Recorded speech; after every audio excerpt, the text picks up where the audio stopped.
No Coins, Please by Gordon Korman. Chapter 5, Cost Cutting. By mid-afternoon, the white van was on the highway again, heading for the campsite. Dennis was at the wheel, quietly serene, while Rob simmered like a boiling saucepan, its contents threatening to spill over. "If he's not there," he promised, "I'm going to die." "Take it easy, Nevin," soothed Dennis. "Of course he's there. Where else would he be?" "Where? Anywhere. We don't know where he goes when he disappears. He could be in orbit by now." "Stop yelling. You'll upset the guys." "Now look. We'll be in camp in 5 minutes, and Artie'll be there waiting for us. Once we get dinner out of the way, we're laughing. Come 8 o'clock, off we waltz with our companions for the evening. The beauteous bluebirds. Look on the bright side." "But Dennis, there is no bright side. We've lost a kid." "He isn't lost," Dennis insisted. "Yes, okay, so he isn't with us, but that doesn't mean he's lost." "It doesn't?" piped Sheldon from the back seat. "No, it doesn't," said Dennis. "It means he's away, for a little while." "I don't buy that," said Sam. "When I was 7, I had a gerbil, Igor. My parents told me Igor went away for a while. Turns out, he's dead. What a snow job." "Artie isn't dead," cried Rob in agitation. "He's just away for a while." "Now look what you've done," whispered Dennis. "You've upset the kids. Just take it easy. I've got everything worked out. Starting tomorrow, we make a conscious effort to pull together as a group. We can get Artie so involved in the activities that he won't want to go off on his own anymore. And we'll be the best darn van on the whole tour. But tonight, we take off our counselor's hats and slip into our dancing shoes. If we play our cards right, Rob, we could be seeing these girls all summer." The van turned into the campground and headed for spot 14. "See? What did I tell you? There's Artie." Who's that with him?" "It's Mr. Butcher," said Howie. "I guess you and Rob are going to get chewed out now." Butcher and Artie were seated on the ground in spot 14. They got up and moved over to lean on the Bluebird's vehicle, allowing Dennis to park. Butcher's face was suffused with anger as he turned murderous eyes on Dennis and Rob. "Where in the blazes have you been? I've been here with your camper for more than an hour." "We have a lost, that is, we were looking for," Rob stammered. "He wasn't lost," raged Butcher. "You were lost." "Well," Dennis began, "I guess it was all a misunderstanding, and everything's all cleared up now. We're here, see? You Canadian ambulance guys are more trouble than you're worth," howled Butcher as a crowd of curious spectators began to gather. "These parents are spending money so their kids can see the country and have a good time, and your group is always in a shambles." "We're having a good time," said Sam belligerently, jumping to the defense of his counselors. "We're having just as much fun as any other group." "More even," said Howie, "because we've got the ambulance." "And I'm getting some great shots," added Kevin, patting his film canister. Butcher forced a benign smile. "I'm glad you boys are, enjoying yourselves, but this is really between your counselors and me." The 5 boys disappeared into the van. Artie followed. Butcher was grateful that the group was having fun. That gave him slight grounds for not firing Dennis and Rob. If he fired them, it would be a big pain in the neck and would mean lots of paperwork, and he'd have to replace them. If he couldn't, he'd have to take over the group himself. The thought made him cringe. Long-distance driving? With kids. By now, several of the groups were watching with interest and enjoyment as Butcher tore a strip of Dennis and Rob. Rob could see Cindy and Vera on the sidelines. "Anyway," Butcher raged, "if even one of your campers gets lost again, that's it. And as for that kid Artie, obviously he wanders. Keep an eye on him, you idiots. Are you listening?" Dennis nodded. "Yes, sir." He refrained from pointing out that the whole camp was listening. "Now, here's the reason I wanted to talk to you in the first place. Before you went and got yourselves lost, head office just got charged $40 for a speeding ticket on the New York Thruway. We don't pay for your heavy foot. I want that money right now." Dennis scrambled into the van and opened the cash box. "Mr. Butcher, could we have a word with you?" Rob began. No, he bawled. Haven't you wasted enough of my time already? I'm a busy man. I don't like spending hours sitting in a trailer camp. Dennis emerged with the money and Butcher snapped it out of his hands. Now, I don't want to hear from you Canadian ambulance guys again. If you want to keep your jobs, make sure the rest of this trip is perfect. He stormed off. Since Dennis and Rob's humiliating dressing down was over, the crowd of counselors and campers began to disperse. Cindy and Vera approached, all sympathy. Gee, guys, that was terrible, said Cindy. I felt so sorry for you. Pay no attention to Butcher, said Dennis with a dazzling smile. He gets very emotional at times. It didn't bother us a bit, did it, Rob? Not a bit, Rob barely whispered, his face gray. Anyway, Dennis went on, we'll feed our kids and get everybody all settled in, and we'll be by to pick you up at 8. Oh, we just couldn't, said Vera. Dennis looked stricken. Pardon? Well, it's obvious you have an internal problem in your group. You have to stay with the boys tonight and work it out. No, we don't, blurted Dennis. That is, I think it can wait till tomorrow. We just wouldn't feel right taking your time away from your jobs. But our kids are fine, Dennis insisted. Aren't they, Rob? Peachy. See? And we promised you girls a good time tonight. Oh, don't you worry about us, said Vera. We'll find something to do. Byron and Daryl are going to a movie, and they said we could go along with them. Byron and Daryl? Asked Dennis weakly. Oh, don't you know them? The Road Hogs. I didn't know their names, muttered Dennis through clenched teeth. Well, anyway, said Vera, I think it's better this way. Your kids need you, but thanks for the invitation. The girls rejoined their own campers. Dennis cast a wounded look at Rob. Well, Nevin? It's in the toilet. Thanks a lot. Me? Why me? If you're going to be mad at someone, try Artie. Shaking his head, Dennis stepped into the van. You stunk out there, Nevin. You added nothing to the conversation. There was nothing to add. The afternoon was a disaster, so I don't see any reason why the evening should be any different. Now, while we're still good and mad, let's do a number on Artie. We can't do a number on Artie, said Dennis. If we're going to understand him, we have to analyze his personality traits. I have a better idea, said Rob grimly.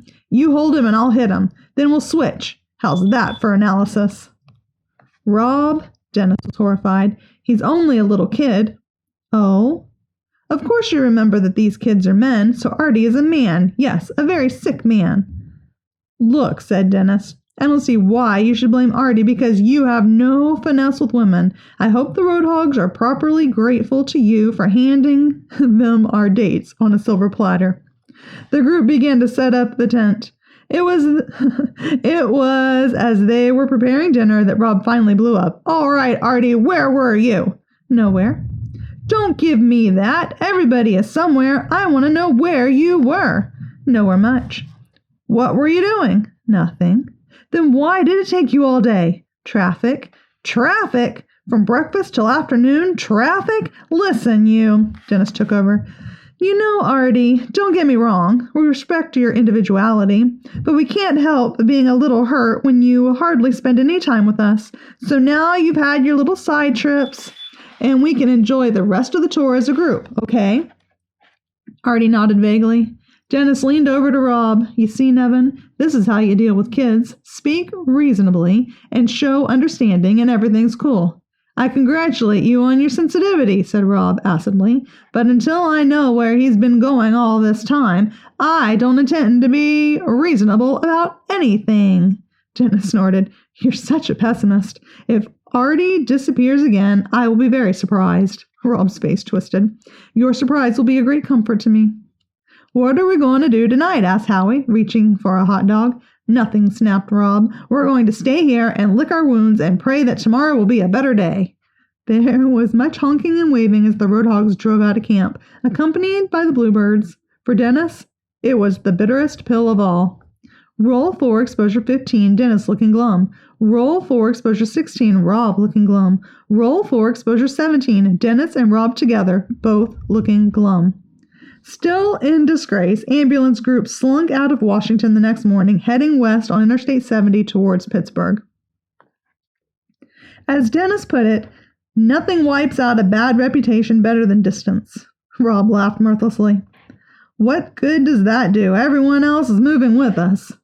It doesn't matter, said Dennis confidently. Anything that happened in Washington is another universe when you're in Pittsburgh. He turned to the boys. You know, this whole group has been too down lately. We've got to do something about that. He then legislated a good mood policy. Unhappiness was prohibited. Come on, guys. We should be doing things that lift our spirits. Sheldon nodded approvingly. That's exactly what Pete used to say. I'm so glad, muttered Rob. How about the group yell, suggested Howie. That lifts our spirits. Anything but the group yell, Dennis amended. You know, I don't want to preach, said Nick, but we never would have had any trouble if you'd listened to me in the first place and moved out of spot 14. I hope you won't make that mistake again.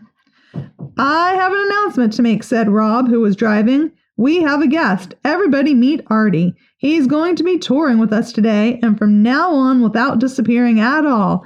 Isn't that right, Artie? Artie looked up from the depths of take a piece of America home with you. Right. Hey, that's great, Artie, said Kevin, because you're in hardly any of my shots.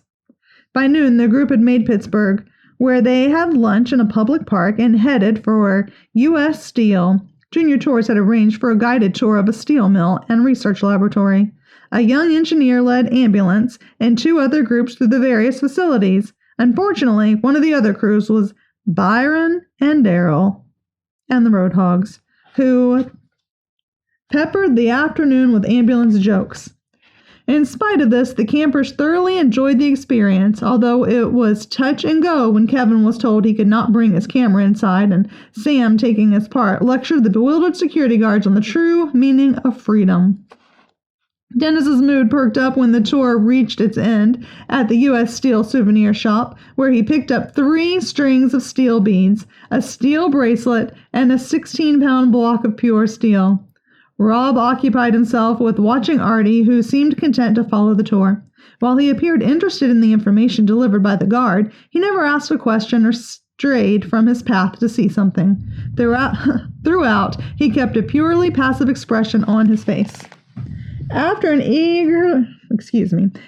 early supper, the group drove on to Columbus, Ohio, where they were to spend the night. Watch where you park, advised Nick as Dennis pulled warily into the Olentangy Indian Caverns campground.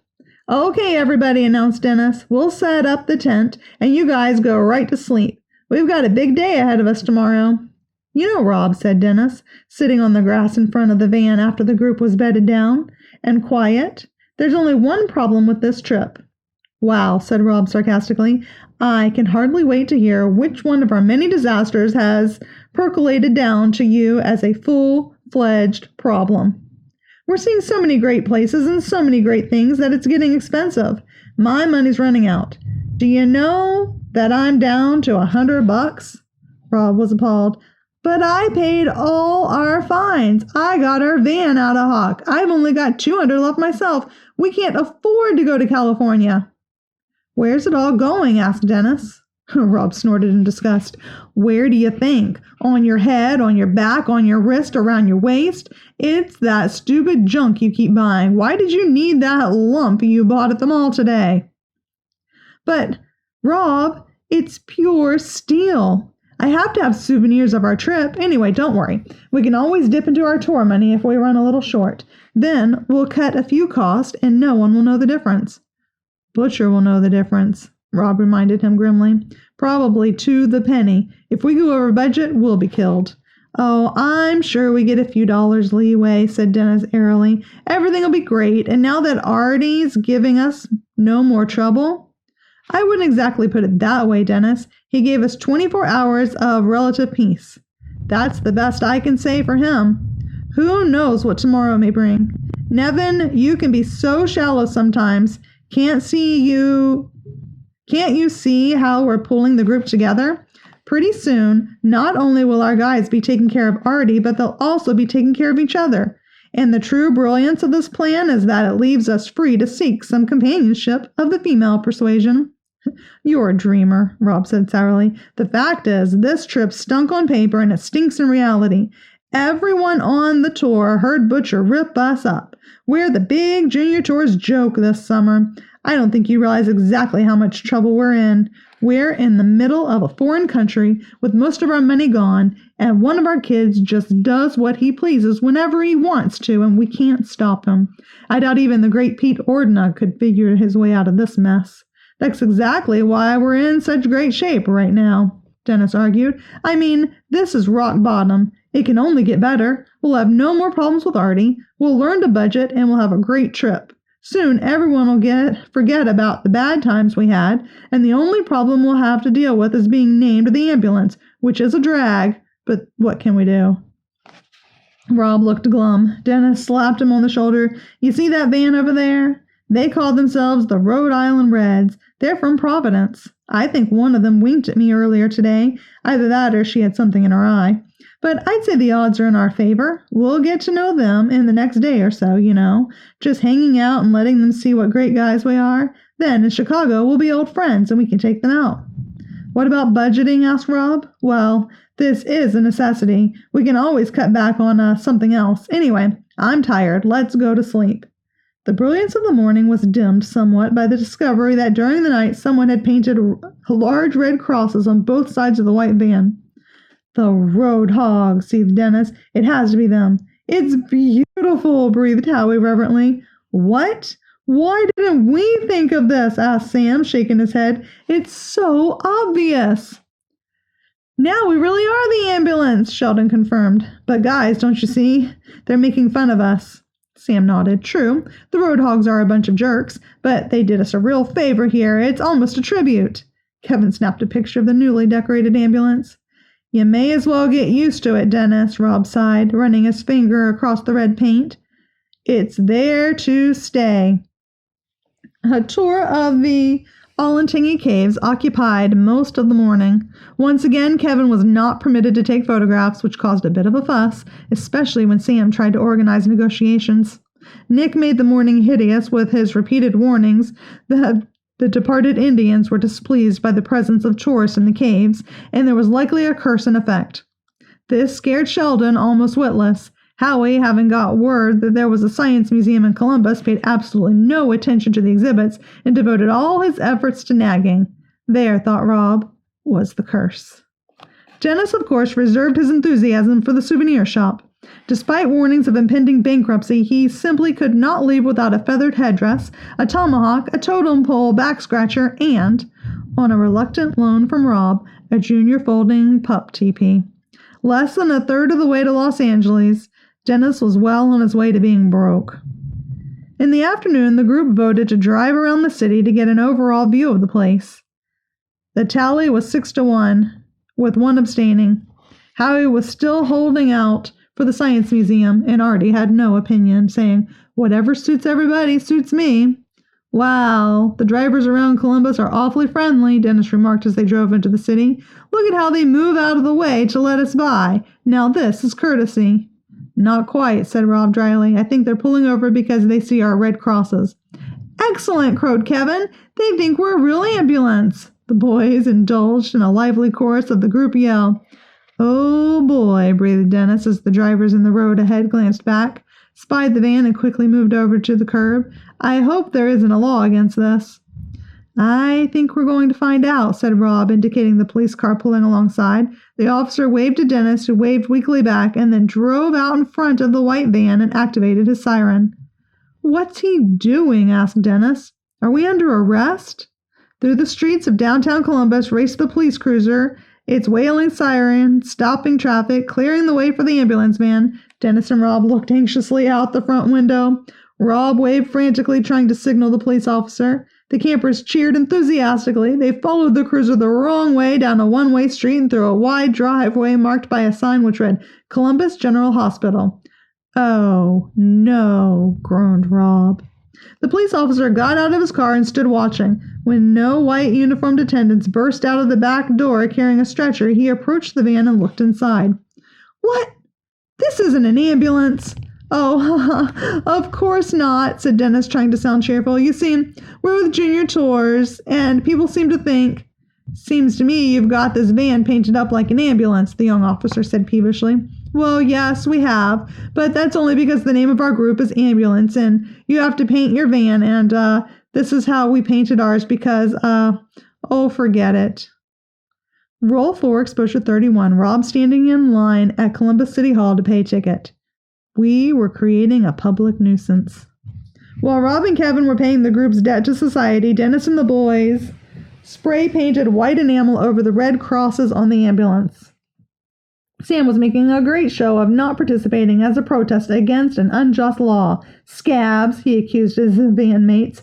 We have to stand together on this thing. They have no right to make us cover up our beautiful red crosses. We've got a case here. But Sam, Dennis explained reasonably, we have no choice. We're dealing with the police. We have rights. If we were adults, they wouldn't have made us paint out our crosses. Of course they would have. They would? Oh, well, this isn't much, I suppose, but you have to think about where it's going to end. First, they tell you to decorate your van, and the next thing you know, bang, you're a slave. Rob didn't quote figures as he left City Hall after paying the fine, but the financial outlook for the two counselors was not rosy. Don't worry, smiled Dennis optimistically. We'll do some cost cutting in Chicago.